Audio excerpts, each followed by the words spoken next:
1947 भारत स्वतंत्र झाला. सगळीकडे एक वेगळाच उत्साह होता. पण देशाच्या अगदी मध्यभागी म्हणजे अगदी हृदयात एक मोठं राज्य होतं जे स्वतंत्र राहण्याचा हट्ट धरून बसलं होतं. हो, ही कहाणी आहे हैदराबादच्या विलिनीकरणाची. हा फक्त एक अध्याय नाहीये, तर हा तो क्षण आहे ज्याने आधुनिक भारताचा नकाशा खऱ्या अर्थाने पूर्ण केला आणि देशाचं भविष्य ठरवलं. हा प्रश्नच या सगळ्या कहाणीचा केंद्रबिंदू आहे. जरा विचार करा, नुकत्या स्वतंत्र झालेल्या देशाच्या बरोबर मधोमध एक असा भूभाग जो ब्रिटनपेक्षाही मोठा होता, तो स्वतंत्र राहण्याचा हट्ट धरून बसला होता. हा प्रदेश होता हैदराबाद संस्थान.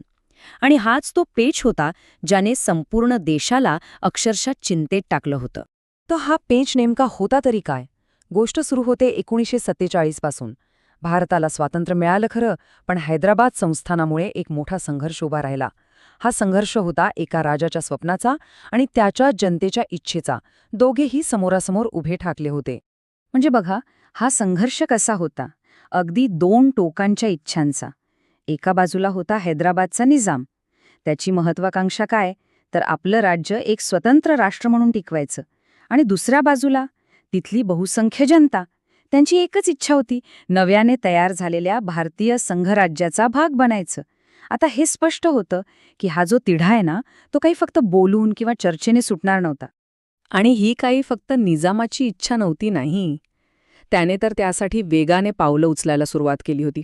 तो संयुक्त राष्ट्रांचं सदस्यत्व मिळवण्याचा प्रयत्न करत होता, ब्रिटिश राष्ट्रकुलमध्ये सामील होण्याची योजना आखत होता आणि सगळ्यात धोकादायक गोष्ट म्हणजे तो आपली खाजगी सेना म्हणजे रजाकार दिवसेंदिवस मजबूत करत होता.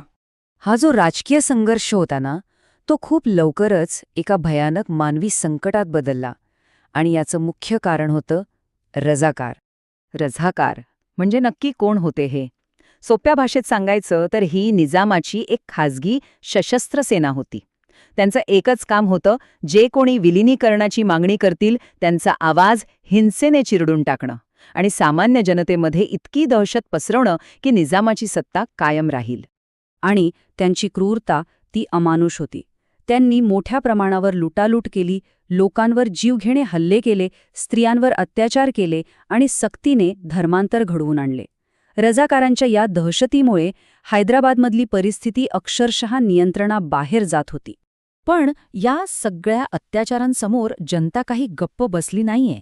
स्वामी रामानंद तीर्थ यांच्यासारख्या नेत्यांच्या नेतृत्वात एक मोठी लोक चळवळ उभी राहिली. हे लोक निजामाविरुद्ध आणि रजाकारांच्या दहशतीविरुद्ध आपल्या जीवाची पर्वा न करता लढत होते.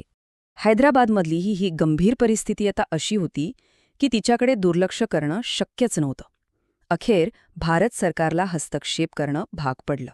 तेव्हाचे उपपंतप्रधान आणि गृहमंत्री सरदार वल्लभभाई पटेल, त्यांच्यावर हा पेच सोडवण्याची खूप मोठी जबाबदारी होती.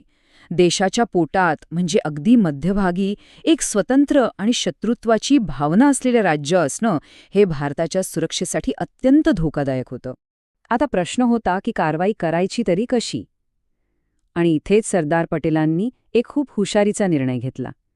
त्यांनी लष्करी कारवाईला नाव दिलं पोलीस कारवाई.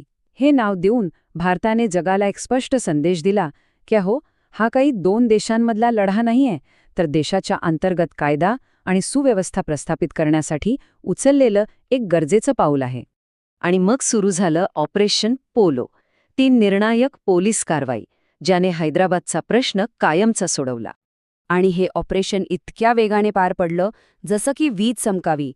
13 सप्टेंबरला भारतीय सैन्याने प्रवेश केला आणि पुढचा प्रत्येक दिवशी ते वेगाने पुढे सरकत होते. रजाकारांचा तो तथाकथित प्रतिकार अगदी सहज मोडून काढण्यात आला आणि फक्त 4 दिवसांच्या आत म्हणजे 17 सप्टेंबरला निजामाच्या सैन्याने शरणागती पत्करली. होय, फक्त 4 दिवसात. या एका निर्णायक कारवाईने काय केलं तर रजाकारांनी अनेक महिने जी दहशत माजवली होती ती संपवली. आणि सोबतच निजामाचं ते स्वतंत्र राष्ट्राचं स्वप्न तेही कायमचं धुळीला मिळवलं. या कारवाईचा परिणाम म्हणजे हैदराबाद संस्थानाचं भारतात विलिनीकरण झालं आणि एकसंध भारताचं जे चित्र होतं ते पूर्ण झालं. 17 सप्टेंबर 1948 हा तो ऐतिहासिक दिवस होता जेव्हा निजामाने शरणागती पत्करली आणि हैदराबाद संस्थान भारतीय संघराज्याचा एक अविभाज्य भाग बनलं. पण यानंतर जे घडलं ते खरंच आश्चर्यकारक होतं. निजामाला तुरुंगात टाकलं नाही तर त्यालाच नव्या हैदराबाद राजाचा घटनात्मक प्रमुख म्हणजे राजप्रमुख बनवण्यात आलं. ही सरदार पटेलांची एक खूप मोठी राजकीय दूरदृष्टी होती, शत्रूला सुद्धा सन्मानाने सामावून घेण्याची.